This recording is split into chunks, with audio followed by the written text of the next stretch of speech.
सभी मित्रों को राम राम। दोस्तों, ऋषि कश्यप जी की भूमि कश्मीर, जिसे उसकी सुंदरता के कारण पृथ्वी का स्वर्ग कहा जाता है, वहाँ से कल हृदय को एक बहुत ही आह्लादित करने वाला, हृदय को प्रसन्न करने वाला ऐसे एक वृत्त समाचार सामने आया है। उसी के बारे में आज हम बात करने वाले हैं।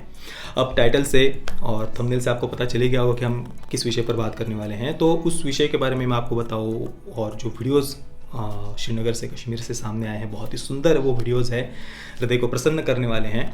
तो वो वीडियोज़ मैं आपको दिखाऊं, उस न्यूज़ पर हम और ज़्यादा बात करें उससे पहले कश्मीर में सिनेमा हॉल्स का जो इतिहास है, सिनेमा घरों का जो इतिहास है, उस पर संक्षेप में हम थोड़ी सी बात करते हैं कि कब सिनेमा हॉल्स वहाँ पर कब तक थे, कब बंद हुए, क्यों बंद हुए, आदि आदि। तो 1990 जब कश्मीर में कश्मीरी हिंदुओं का नरसंहार हुआ था, कत्लेआम हुआ था, हत्या, लूट, बलात्कार कश्मीरी हिंदुओं के साथ में हुए थे, उसी समय 1990 में ही कश्मीर में, अकेले कश्मीर में 19 सिनेमा हॉल थे। उनमें से कई सिनेमा हॉल्स को जला दिया गया था और कई सिनेमा हॉल्स पर हमले हुए, उन्हें ज़बरदस्ती हमले करके बंद कर दिया गया था। वो कुछ श्रीनगर में थे, कुछ अनंतनाग में, बारामूला में, सोपोर में, हंडवारा में, कुपवाड़ा में। इन जिलों में ये 19 सिनेमा हॉल थे। इनमें से ज़्यादातर 10 सिनेमा हॉल तो अकेले श्रीनगर शहर में थे। उनके नाम थे फिरदौस, शिराज, खयाम, नाज, नीलम, ब्रॉडवे, रिगल और पैलेडियम। तो ये 10 सिनेमा हॉल अकेले श्रीनगर में थे। 1990 में इन सबको जलाकर, उन पर हमले करके आतंकवादियों ने उन्हें अन इस्लामिक कहकर, कि फिल्में देखना अन इस्लामिक है, ये कहकर उनको बंद करवा दिया गया था। उसके बाद 1999 में फिर से एक बार प्रयास किया गया था सिनेमा हॉल्स खोलने का। तो रीगल, नीलम और ब्रॉडवे, इन 3 सिनेमा हॉल्स को उस समय परमिशन दी गई थी खोलने की। पर पहला ही शो जिस दिन रीगल सिनेमा हॉल में था, उस दिन वहाँ पर आतंकवादियों ने हमला कर दिया था और उसमें एक व्यक्ति की मृत्यु हुई थी। आतंकवादियों ने एक व्यक्ति को मार दिया था और 12 लोग गंभीर रूप से घायल हो गए थे 1999 में, जब फिर से खोलने का प्रयास किया गया था।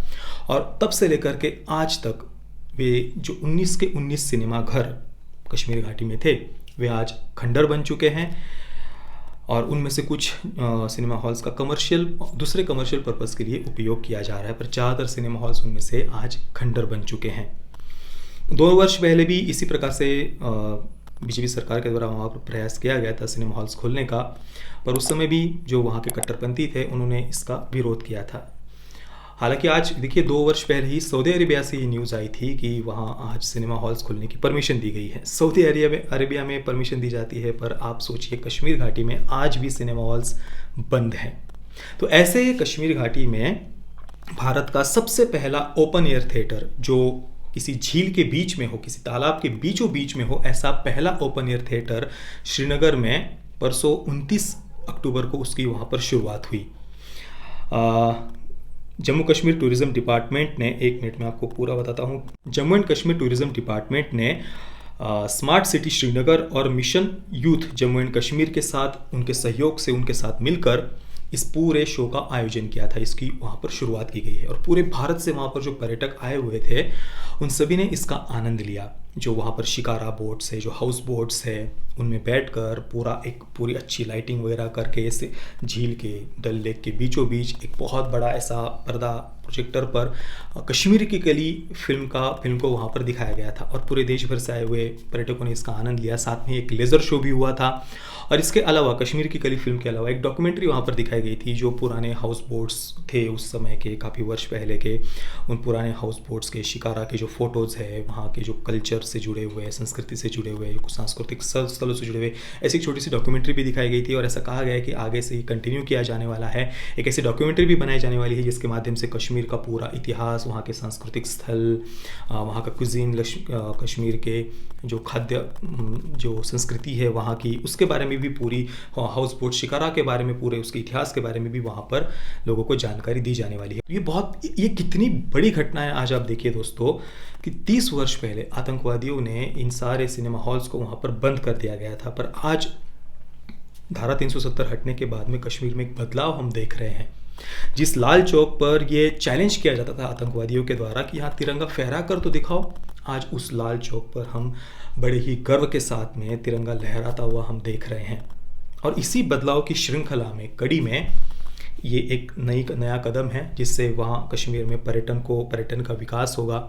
जो शिकारा के हाउस बोट्स के जो ओनर हैं उन्हें इससे कितना ज़्यादा फ़ायदा होगा आप सोचिए। वहाँ की जो होटल इंडस्ट्री है, छोटे मोटे जो ठेला लगाने वाले हैं, जिनकी आजीविका इस पर निर्भर करती है, उनको इस पूरे इस ये जो नया आयोजन किया गया है, इससे पर्यटकों का आकर्षण वहाँ पर बढ़ेगा, उनकी हिम्मत बढ़ेगी, उनका मतलब आज भी लोग जिनके मन में कुछ संभ्रम हो कि हम वहाँ जाए या ना जाए कश्मीर में, पता नहीं वहाँ पर वातावरण सुरक्षित है या नहीं, आज उनके मन में एक विश्वास बढ़ेगा ना कि नहीं, हम इतने लोग जा रहे तो हम भी जा सकते हैं, वहाँ पर सुरक्षा है।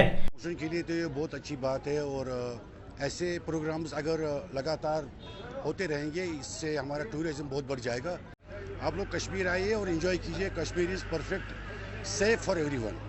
तो जो एक्टिविटीज़ आजकल चल रही है और थिएटर जो है बहुत अच्छा काम है। It's India's first floating cinema and it's a beautiful experience. We are enjoying it a lot. Srinagar is a must-visit place to come. We should recommend this to everyone and no one should be afraid to come here.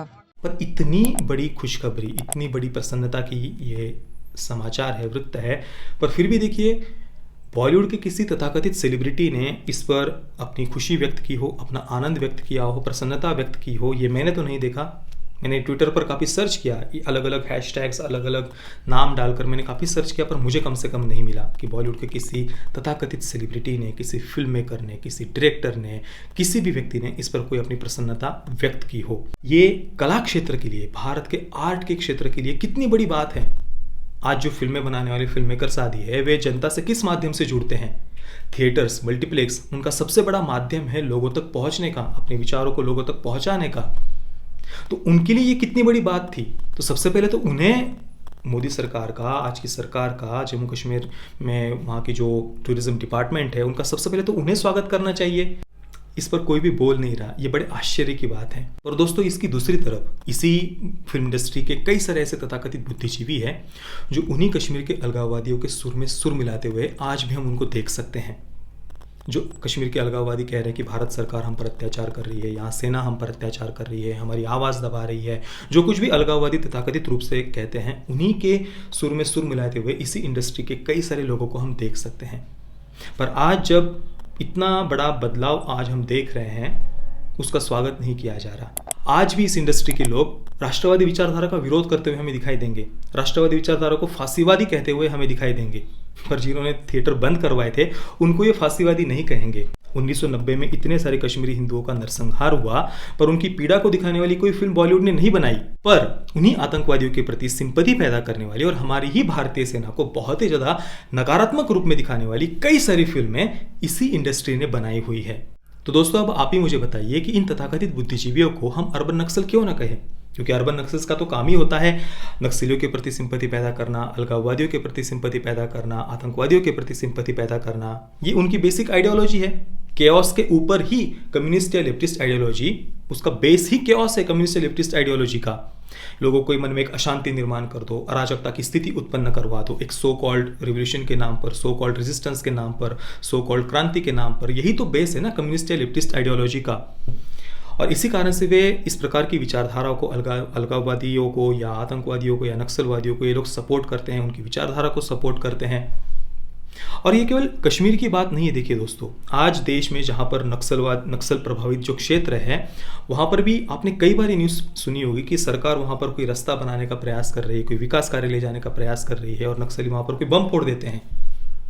पर उन्हीं नक्सलियों को इसी film industry के लोग उन्हीं नक्सलियों को ग्लोरीफाई करने वाली फिल्में बनाते हैं। और ये विकास कार्यों का विरोध क्यों करते हैं? क्योंकि देखिए, अगर उन नक्सल प्रभावित क्षेत्रों में विकास कार्य पहुंचेंगे, सड़कें पहुंचेंगी, मूलभूत सुविधाएं पहुंचेंगी, प्राथमिक आरोग्य केंद्र खुलेंगे, प्राथमिक शिक्षा की व्यवस्था अगर वहां पर पहुंचेगी, ये मूलभूत सुविधाएं अगर वहां पर नक्सल प्रभावित क्षेत्र में जाती है, तो नक्सलियों का तो पूरा वर्चस्व ही वहां से हट जाएगा। तो फिर मतलब वो अपना वर्चस्व तो खो देंगे ना वहाँ पर, कौन उनका साथ देगा फिर वहाँ पर। और इसी कारण से ये नक्सली अपना वर्चस्व कायम रखने के लिए वहाँ पर विकास कार्य कभी पहुँचने नहीं देते। और इसका एक दूसरा भी पहलू है, अगर वहाँ पर विकास कार्य पहुँचेंगे, लोगों को विकास होगा, तो वहाँ पर कन्वर्जन भी नहीं हो पाएगा। तो वहाँ पर वो कन्वर्जन जो मिशनरीज है वो वहाँ पर कैसे पहुँचते हैं, तो उनको जो मिलने वाली फंडिंग है या ये जो कन्वर्जन है, ये सारी बातें तो बंद हो जाएंगी अगर वहाँ पर विकास कार्य पहुँचेंगे तो। और इसी कारण से इन्हीं नक्सलियों के प्रति सिंपैथी पैदा करने वाली कई सारी फिल्में बनाई जाती है। अलगाववादियों के प्रति, जैसे नॉर्थ ईस्ट में देखिए कुछ वर्ष पहले तक कई सारे अलगाववादी जो संगठन थे वो कार्यरत थे, पर आज मोदी सरकार आने के बाद में उनमें से कई सारे अलगाववादी संगठनों ने अपने हथियार डाल दिए हैं। कश्मीर में भी आज जब बदलाव हो रहा है तो इस बदलाव का हमारे देश के बुद्धिजीवियों को सपोर्ट करना चाहिए, पर इसके विपरीत बातें हम देख रहे हैं कि ये तथाकथित बुद्धिजीवी उन्हीं अलगाववादियों के सुर में सुर मिलाते हुए हमें दिखाई दे रहे हैं। पर हाँ, ये जो बदलाव हो रहा है ये बहुत ज़्यादा हृदय को प्रसन्नता देने वाला है। तो दोस्तों, श्रीनगर में ये जो पहला ओपन एयर थिएटर खुला है, इसके बारे में आपके विचार क्या है मुझे आप नीचे कमेंट में अवश्य बताइए। आप इस न्यूज़ के बारे में क्या सोचते हैं, इसके परिणाम क्या होंगे, इस पर आपके विचार मुझे नीचे कमेंट में अवश्य बताना। ये वीडियो देखने के लिए आप सभी मित्रों का बहुत बहुत धन्यवाद। जय श्री राम, वंदे मातरम।